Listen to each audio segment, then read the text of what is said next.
Le sujet que je traite à l'occasion de cette conférence, de ce Marrakech Security Forum 2019, est celui des perspectives du renseignement d'origine spatiale et aérien.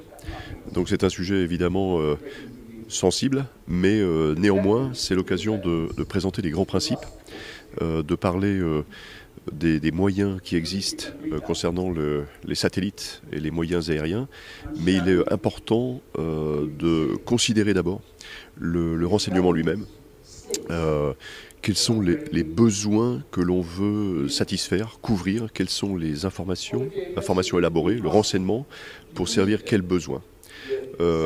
Aujourd'hui, on considère que les risques et les menaces qui pèsent sur nous nécessitent de les anticiper pour éviter en particulier que les risques deviennent des menaces.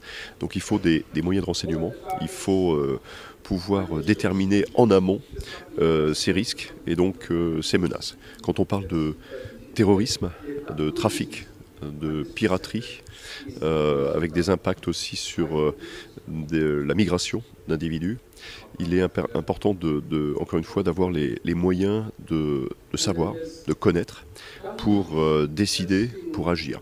Voilà un point important, c'est-à-dire que des moyens de renseignement, c'est d'abord lié aux besoins à satisfaire. On voit que de plus en plus, on voit que les États sont en train de s'interpeller, d'intervenir dans le cyber. Dans le sens qu'ils disent qu'il y a une guerre qui est en train de se développer dans l'espace cyber. Bon, mais la guerre, normalement, ça se fait avec des avions, des gars sur le terrain qui sont...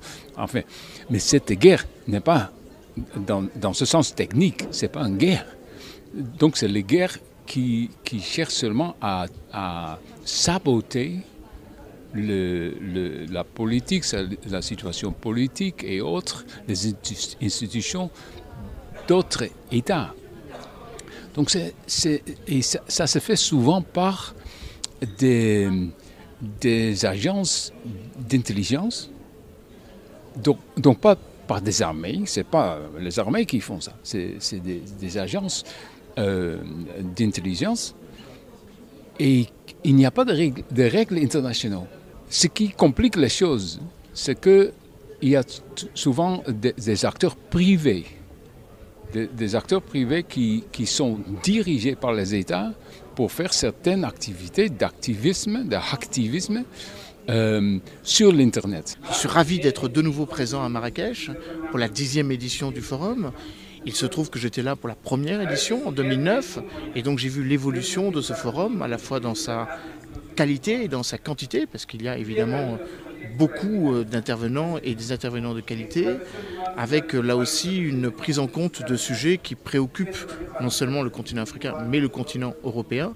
Et c'est, je crois, la raison d'être, la marque de fabrique de ce forum, d'être un facilitateur, d'être un agglomérateur de solutions face à des menaces, face à des réalités stratégiques qui nous obligent, de part et d'autre de la Méditerranée, de part et d'autre de l'Atlantique, et d'une certaine façon avec nos partenaires asiatiques, qui sont les 3 principaux zones géographiques qui sont présentes, de penser collectivement la sécurité. Je ferai part un peu des 2 défis fondamentaux auxquels nous faisons face. Ce sont 2 défis importants.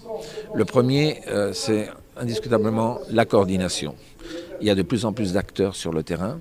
Aujourd'hui, l'Union européenne était la première à approuver sa stratégie. Aujourd'hui, il en existe 16. L'important, c'est qu'elles soient bien coordonnées entre elles et que chaque acteur sache exactement quoi faire, mais en se basant sur le second principe qui est l'appropriation. Nous devons travailler ensemble, mais selon les besoins exprimés par la population africaine et pour la population africaine. Ce principe est fondamental puisque s'il n'y a pas d'appropriation, les populations ne vont pas percevoir les bienfaits de ce développement et par contre, on va retomber dans ce cercle vicieux du terrorisme sous-développement. Voilà un peu quels sont les éléments résumés de ce que j'ai précisé ce matin. Comme je dis, l'Union européenne est parfaitement engagée dans ce partenariat stratégique avec les pays africains, non seulement avec les pays du Sahel, mais avec les pays africains. Nous sommes conscients que votre sécurité, c'est notre sécurité, et je dirais même, votre développement, c'est également notre développement.